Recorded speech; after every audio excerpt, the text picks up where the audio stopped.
Política, na Jovem Pan.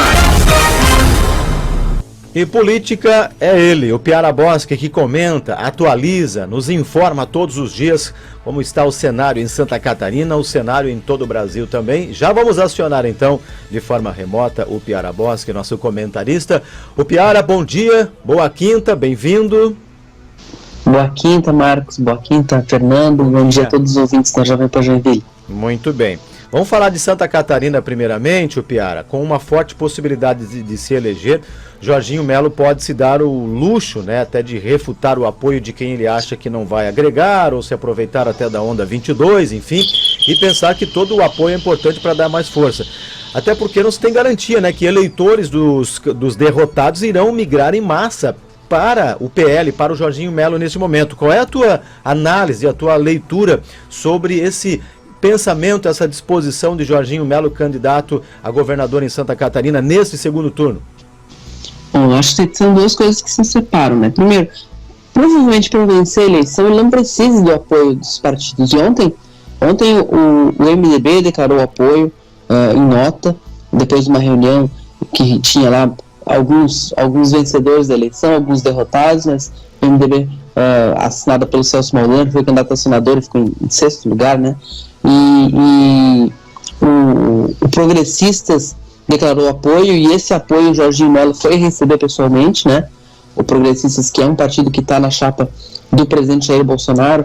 O Jorginho Melo se encontrou com o presidente estadual Silvio Drevic, e com dois dos três deputados eleitos, o Walter Silva e o Zé Milton Schaefer. O Pepe Colasso também apoia, está de acordo, mas não pôde estar no encontro. Então mostra que o Jorginho foi lá buscar pessoalmente esse apoio. O PSD também se reuniu, e o PSD tomou uma decisão curiosa. Ele manifestou apoio ao Bolsonaro e declarou neutralidade no segundo turno. E aí o presidente Milton Obos disse o seguinte: a gente vai avisar os dois candidatos que nós vamos ficar neutros, porque já é uma eleição praticamente ganha, seria oportunismo a declarar apoio. Eles consideram que o Jorginho Melo é tão favorito que embarcar agora, anunciar apoio agora, pode parecer oportunismo para o eleitorado. Então, o momento é esse. Considerando que o Bolsonaro, o presidente Bolsonaro, teve 62% dos votos em Santa Catarina, o Jorginho ficou na faixa dos 40%.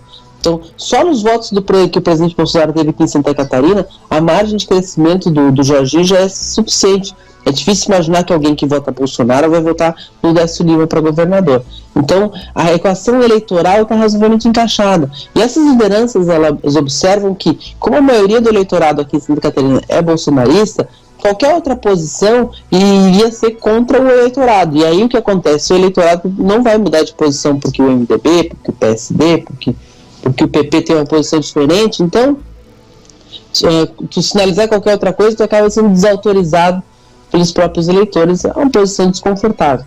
Mas para o Jorginho Melo é um momento importante também, porque além da questão eleitoral, tem a governabilidade depois. E o Jorginho Melo é alguém que conhece muito bem a Assembleia Legislativa, ele foi 4 vezes deputado estadual. Então, eu imagino que ele já vai aproveitar esse momento para começar a compor a sua base de governo. Ele tem 11 deputados estaduais com o PL, mas uma maioria é 21, uma maioria qualificada para aprovar projetos é 24, e o número mágico, 27, aquele que te impede a oposição de abrir processo de impeachment, 27.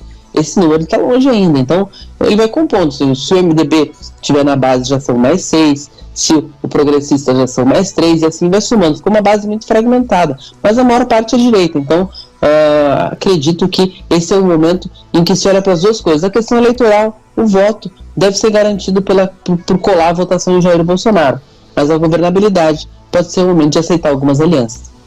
O Piara, e agora falando sobre o outro lado, né, o lado do PT, como é que você avalia a posição do Décio Lima? Ele pode tirar proveito dos eleitores, daqueles, por exemplo, né, dos candidatos que ficaram pelo caminho no primeiro turno, ou você acha difícil isso? Acho muito complicado pela situação da política estadual, né? Então, os políticos se assustam muito com as ondas eleitorais, né? Então, a onda eleitoral, ela apontou, uma continuidade da onda, apontou para o bolsonarismo. Por mais que o PT esteja indo por segundo turno pela primeira vez, esteja recuperando cadeiras no parlamento, um momento de reconstrução do partido a partir da votação do Lula aqui em Santa Catarina, que também foi mais do que o dobro do que o Haddad fez na eleição passada, mas isso não é um passaporte de vitória eleitoral. Isso não vejo. O que a gente vê até são alguns aliados mais possíveis de campo, um pouquinho ressabiados. Assim, o PDT, por exemplo, que também é um partido da esquerda, que nacionalmente está apoiando a reeleição do Lula, apesar das críticas que o Ciro Gomes fez aí durante a campanha, o PDT não está marchando com o Décio por enquanto, não foi anunciado até agora. Tem algum melindre até. Então, vamos ver. Então, eu acho muito difícil. Eu acho que é uma eleição muito blocada, é uma eleição a nacional e a estadual. Na hora que foi